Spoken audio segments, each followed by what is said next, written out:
Je vais vous parler de Sony et des annonces qui sont faites sur son nouveau, enfin les caractéristiques techniques. Attention, hein, on est loin de la sortie encore, on est vraiment sur un effet d'annonce sur le futur casque de réalité virtuelle de Sony.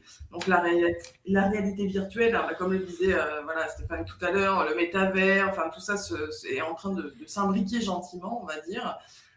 Et Sony faisait un peu figure de précurseur sur le sujet, en tout cas pour le grand public. Il y a aussi des casques de ce type-là, les Oculus de chez Facebook, enfin de chez Meta en l'occurrence.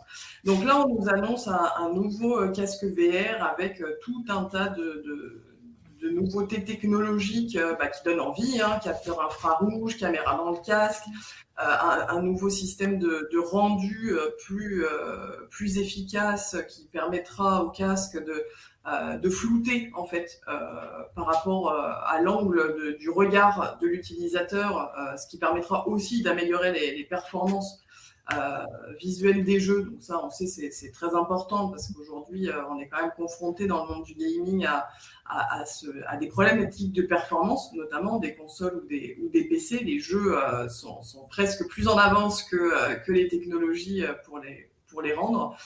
Donc rendu fovéal, voilà, il y a beaucoup de nouveautés annoncées, moteur de vibration, enfin ça s'annonce vraiment comme une vraie révolution qui est très attendue forcément. Maintenant, moi je serais tentée de dire, on n'a pas d'annonce de sortie, encore une fois, la PlayStation 5 est en rupture de stock depuis maintenant, on ne sait même plus quand.